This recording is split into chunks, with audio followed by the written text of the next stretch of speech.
Olá, meus queridos, tudo bom com vocês? Bem-vindos à nossa aula de Geografia. Estamos na aula do 7º ano, a aula de número 32.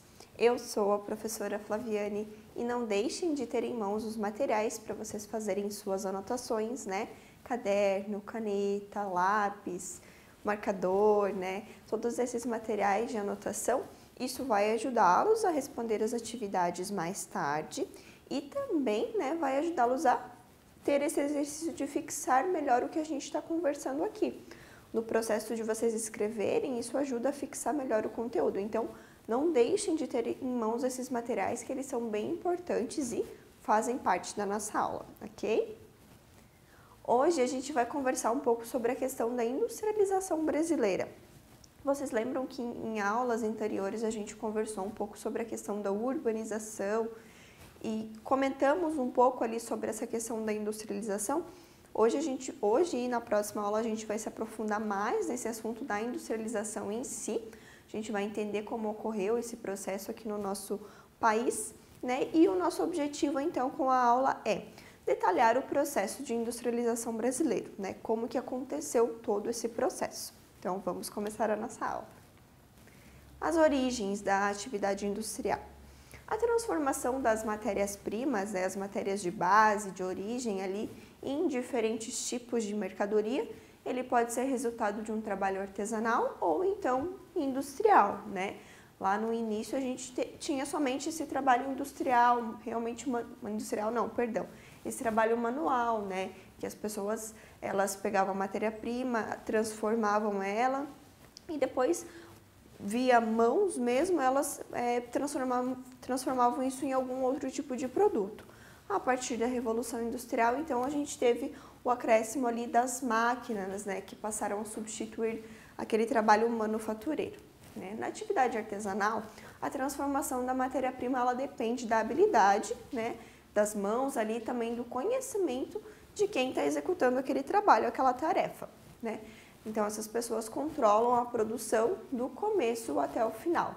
Então, aquela pessoa, ela, no princípio, né, antes ali da Revolução Industrial, ele era chamado de artesão, justamente, né, porque era ele quem controlava do começo ao fim e era ele quem dominava essas habilidades ali, essa técnica de produzir determinado produto. Já na atividade industrial, o processo de trabalho é cada vez mais dividido em etapas, ele é seccionado então, que são realizadas por diferentes trabalhadores. Assim como, né, existe um crescente controle da produção com a utilização de máquinas altamente especializadas. Então, aqui quem está controlando a máquina é um operador, é uma pessoa quem controla a máquina, porém o trabalho manual, né, é feito pela máquina. Então, a pessoa, né, o ser humano está controlando a máquina e não mais executando o trabalho de forma manual, né? Essa foi a transformação ali da Revolução Industrial.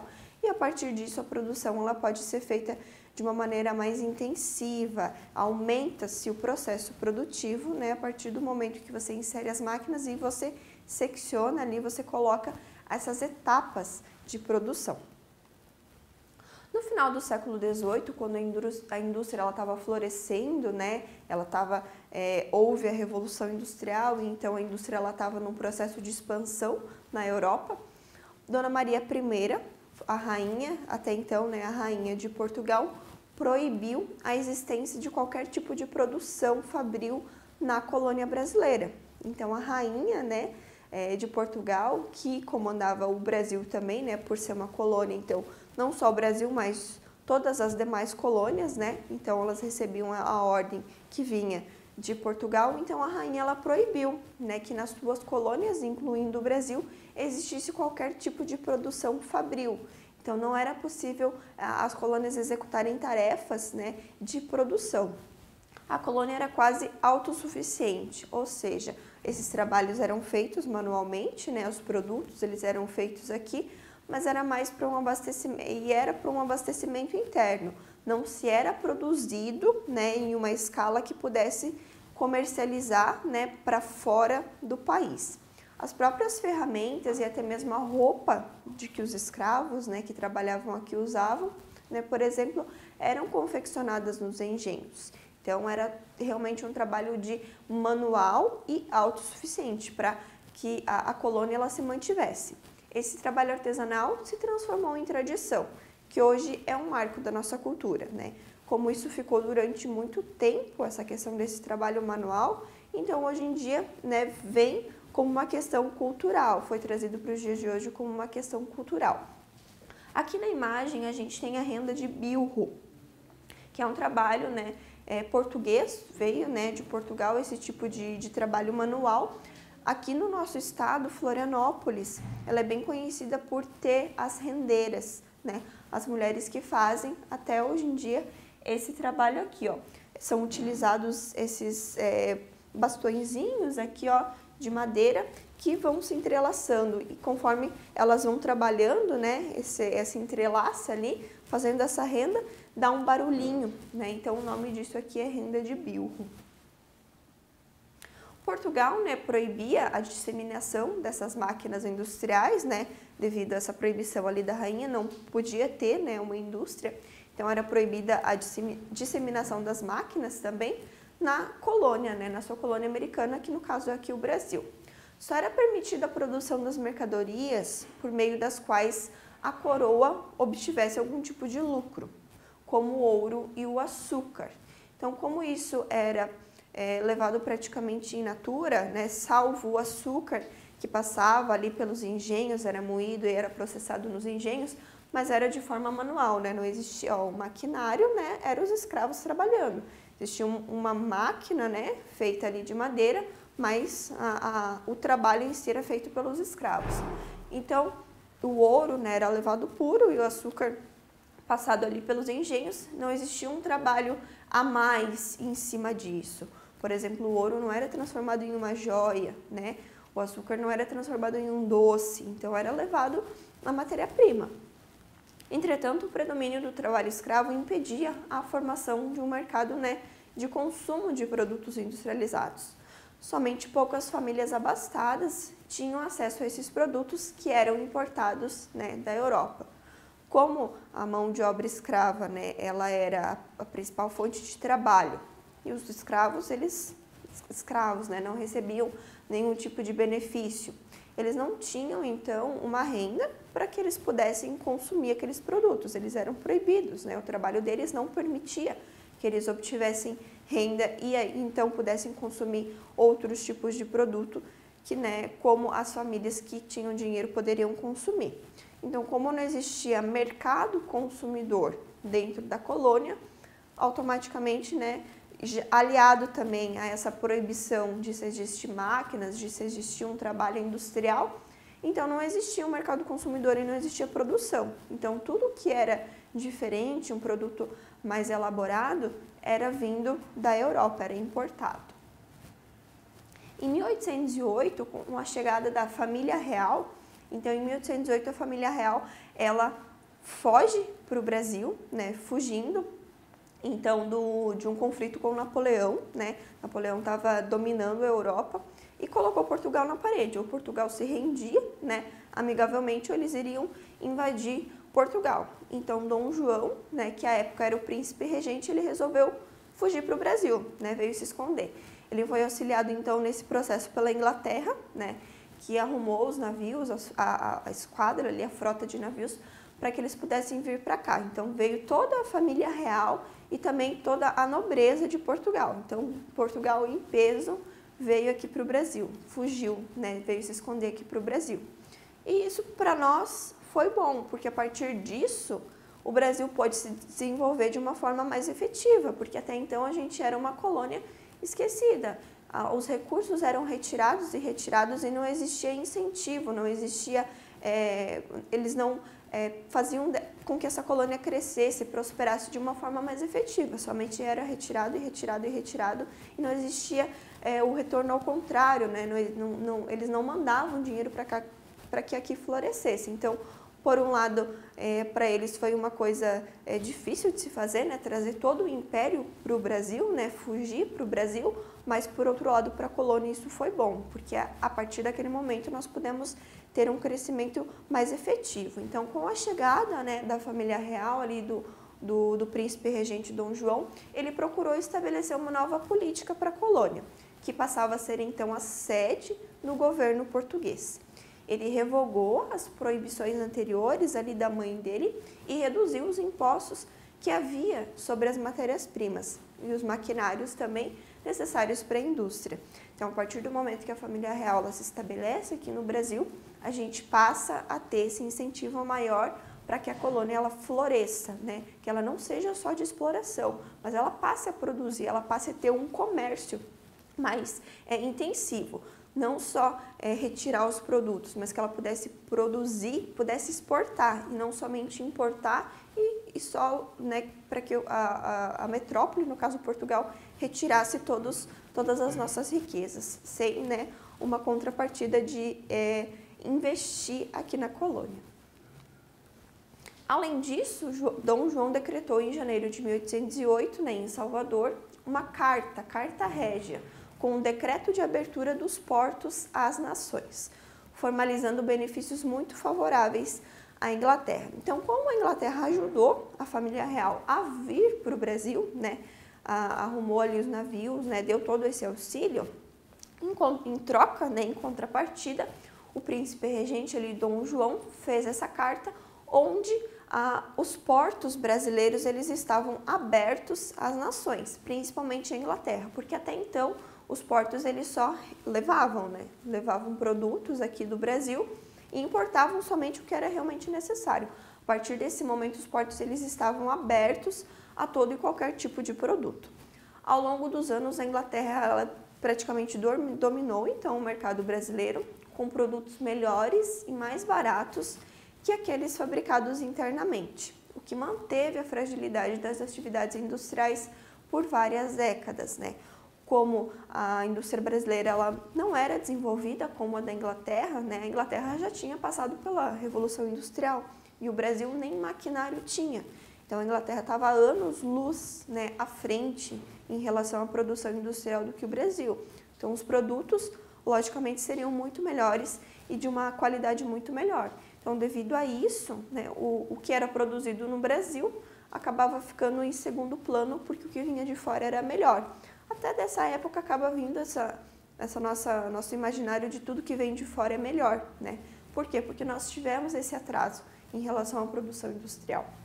Muitos portugueses e brasileiros ficaram ricos comprando e vendendo essas mercadorias. Então, o comércio floresceu e as pessoas viram nisso uma oportunidade e dessa forma eles enriqueceram, né? Brasileiros, os que eram nascidos aqui, né? Brasileiros natos, aqueles que nascem dentro do solo do território brasileiro, e os portugueses, aqueles que vieram lá com a frota lá de Dom João. Né? Eles ficaram ricos então levando e trazendo todos os tipos de encomenda. Então essa é a carta régia, ó, com o decreto de abertura dos portos às nações. Então, essa carta foi um marco para o nosso início do processo de industrialização aqui, porque permitia essa abertura dos portos, né, às nações, ali principalmente a Inglaterra, mas também com isso a gente pôde importar maquinário, né, a indústria ela pôde dar um primeiro passo. Na visão, né, dos brancos brasileiros, a escravidão ela era tida como uma normal, longa jornada de trabalho em condições degradantes, né? Então, para eles era normal, né? Era uma jornada de trabalho extenuante, cansativa, degradante, mas era trabalho. Enquanto para os pais da Revolução Industrial, né, os ingleses, eles consideravam isso um atraso. Então, para eles, a questão da escravidão já era um atraso. A maneira como os escravos trabalhavam era atraso, né? Porque eles já estavam um passo à frente, né? Em relação ali à questão da industrialização. Então, o Brasil ainda trabalhar com escravos, trabalhar daquela maneira, para eles isso já era um atraso. Então, para os britânicos seria melhor que o Brasil comprasse produtos industrializados do que comprasse escravos. A Lei Áurea foi então assinada pela princesa Isabel, né, que era a princesa regente à época ali. Ela era neta de Dom Pedro I e filha de Dom Pedro II, e foi um marco, né, histórico para o início da industrialização no Brasil. Então, agora, né, vocês perguntam, mas o que, né, isso tem a ver? O que, a Lei Áurea ali, a libertação dos escravos, o que, né, a escravidão no Brasil tem a ver com o processo de industrialização? O que acontece? Após inúmeras mudanças, né, que ocorreram nesses países da Europa ali, que obrigaram muitos a abandonarem a sua terra de origem e vir para o Brasil, começa a imigração em massa, principalmente nas regiões sul e sudeste. Esses imigrantes cooperaram com a industrialização do Brasil, pois, após a abolição da escravatura, a mão de obra assalariada começou a surgir. Então, depois que foi assinada essa Lei Áurea, né, com seus vieses ali, né, porque os escravos foram libertos, mas eles não, os seus donos ali, eles não queriam empregá-los como assalariados.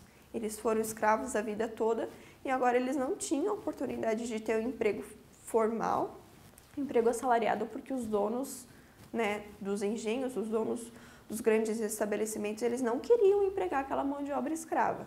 Então, por um lado, eles foram libertos, por outro, ficaram à margem da sociedade e entra aí a questão da imigração. Então, pelos conflitos ocorrendo na Europa, né, diversos fatores ali no final do século XIX, início do século XX ali, foi quando houve a abolição da escravatura. Então, esses imigrantes europeus começam a vir para cá e eles, então, se tornam a mão de obra, que antes era escrava, agora é uma mão de obra assalariada e europeia. Então, esse é o nosso contexto histórico, né, em relação ao início realmente da produção industrial. Então, até esse momento, até a fase que a gente vai começar a ver agora, a indústria ela praticamente não existia. Ela era realmente mais interna, a gente não conseguia competir no mercado internacional, os nossos maquinários, o que existia de maquinário era já antigo, não acompanhava as fases da Revolução Industrial, as quais o mundo já estava passando muito antes do Brasil. Então, quais são as fases do processo de industrialização aqui do nosso país, no Brasil? A primeira fase, a gente tem o papel de destaque para o café. Então, qual foi o papel do café nesse alavanque aí da industrialização? A expansão do cultivo do café, né, que foi ocorrido ali entre 1830 e 1829, transformou, né, trouxe profundas transformações na vida econômica, tanto do Rio de Janeiro quanto de São Paulo, que eram ali regiões produtoras, né, grandes regiões produtoras, né? Isso criou bases econômicas para um maior desenvolvimento industrial. A cafeicultura, né, a produção do café, ela impulsionou a vinda dos imigrantes, como a gente viu ali, em substituição da mão de obra escrava. E por terem renda, esses imigrantes ampliaram o mercado consumidor e assim incentivaram mais, né, essa questão da produção industrial. Lembrando que os escravos eles não tinham renda, lembram que a gente comentou?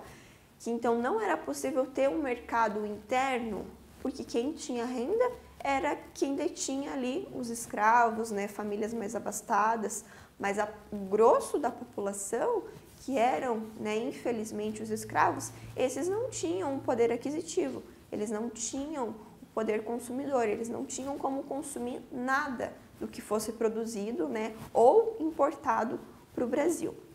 Já os imigrantes, eles tinham, porque eles eram pagos para fazer o trabalho que eles faziam. Então, aqui, imigrantes, né, trabalhando em uma lavoura de café aqui.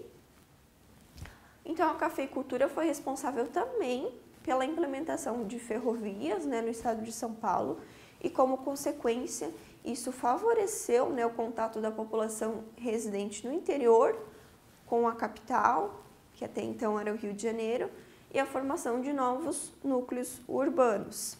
Então, as ferrovias, elas foram uma das primeiras ligações entre regiões, né, no país, porque até então a gente tinha poucas rodovias, né, o acesso ao interior do país era muito difícil, né, a gente não tinha essa ligação que nós temos hoje, que a gente consegue ir de norte, vir aqui para o sul, de leste a oeste, atravessando o Brasil, né, nas nossas rodovias. Então, as ferrovias foram o primeiro meio de transporte que permitiu esse deslocamento da população, né, um deslocamento mais longo também.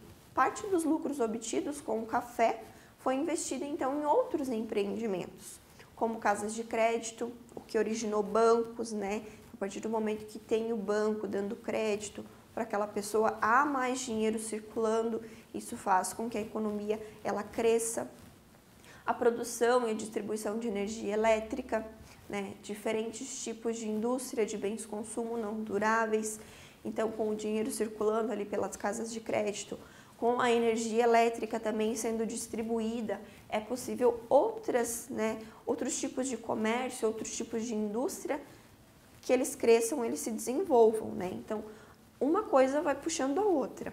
Então, isso tudo foi possível graças, né, à questão do café. Nesse primeiro período, então, a industrialização brasileira tinha como característica a produção de bens de consumo não duráveis. Então, aqueles que a gente precisa estar sempre comprando, né? Por exemplo, roupa, alimentos, produtos de higiene e limpeza, o que exige um baixo investimento. Outra característica, né, dessa primeira fase da industrialização, que é a do café ali, era a dependência da importação de máquinas e equipamentos industriais, além de matérias-primas semiprocessadas, como cabos, fios de cobre. Então, o maquinário pesado, o grosso do necessário para a produção era importado.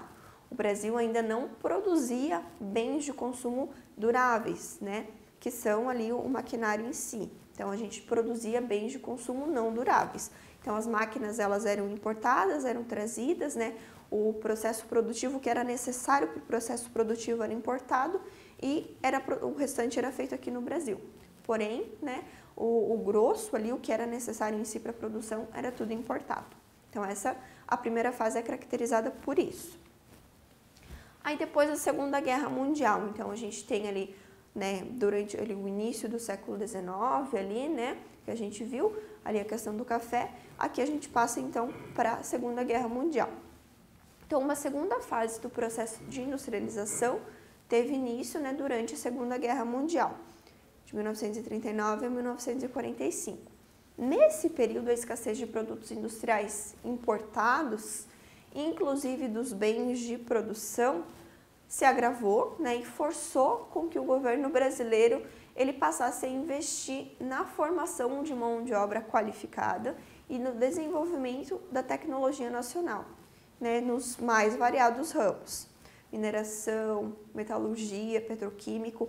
Então, a partir do momento que a gente não tinha mais como importar, o mundo estava parado, o mundo estava em guerra, né? Não existia uma produção. E só que o consumo ele continuava, as pessoas precisavam continuar comendo, se vestindo, produzindo ali determinadas coisas. Então, a partir do momento que a gente não pôde mais importar, o Brasil se viu obrigado a produzir. Então, o governo passou a investir nisso, partiu do próprio governo, investimento, né, nesse setor industrial. Então, aqui a Companhia Siderúrgica Nacional, né, que produzia aço ali para o Brasil, é um investimento do governo, né, o governo que proporcionou com que esse empreendimento fosse feito. E outro período de intenso crescimento foi ao longo do governo do Juscelino Kubitschek, então de 56 a 60. E para atrair empresas estrangeiras, então foi oferecido o quê?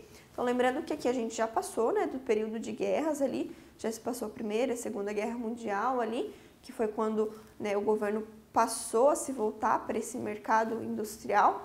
Então aqui a gente já passa, de 56 a 60 já é um pós-guerra. Então o que aconteceu? Que a gente já está no período da Guerra Fria. O que o governo fez para que as indústrias viessem para cá? Garantia de investimento na infraestrutura, necessária instalação das unidades fabris, com a construção e ampliação de rodovias e do setor de energia. Então, para que as empresas viessem para cá, o governo garantiu que elas iam ter onde se instalar. Ele ia oferecer estrutura, ia oferecer o meio de transporte para que essa mercadoria ela fosse escoada, né? E também o setor de energia ele ia ser ampliado. Então, porque não tem como ter indústria sem ter energia para que aquelas máquinas estejam rodando e produzindo. A facilidade na importação de maquinário e equipamento por meio da liberação dos depósitos em dólar. Então, até aquele momento, se a indústria quisesse comprar uma máquina de fora, ela ia precisar pagar a taxa de transação de câmbio ali. E a partir desse momento o governo falou, não, então vocês podem comprar diretamente em dólar, né? Não vai ter essa taxa ali de transação, vai ser mais fácil. Então, como as indústrias que estavam vindo eram estrangeiras, para elas pagarem em dólar, era muito mais fácil do que para converter, né, para a moeda brasileira da época. Diminuição da exigência de documentos e dos custos com os trâmites burocráticos para que fosse facilitados os processos de instalação dessas fábricas. Então, menos burocracia, mais fácil, é só chegar, se instalar e trabalhar. Então, era tudo isso, todo esse meio aqui que o governo estava oferecendo para que mais indústrias se instalassem aqui, que indústrias de fora viessem e pudessem se instalar aqui no país e esse processo industrial ele pudesse avançar ainda mais. Em função desses favorecimentos, a industrialização então ganhou um grande impulso, atraindo recursos estrangeiros, principalmente para a indústria de bens de consumo duráveis, né? Lembram que é aquela que fornece, então, produtos para outras indústrias, por exemplo, os maquinários, ou então eletrodomésticos, carros, né? Bens que a gente não precisa estar comprando toda hora, então esses são os bens duráveis. As mais importantes transnacionais que se instalaram no país foram no ramo automobilístico e se concentraram no estado de São Paulo. Então, o Fusca passou a ser produzido aqui no Brasil. Então, é isso, gente. Na próxima aula, a gente vai continuar conversando mais um pouco sobre isso, tá? Não deixem, então, de dar uma revisada na aula. Espero que vocês tenham anotado tudo que for necessário para que vocês possam, né, a partir de agora, responder as atividades. Se vocês ficaram curiosos com alguma das informações aqui que a gente conversou, não deixem de procurar, pesquisem, né, utilizem essa ferramenta que vocês têm, que é a internet, de uma forma inteligente. E nós nos vemos na nossa próxima aula. Tchau, tchau!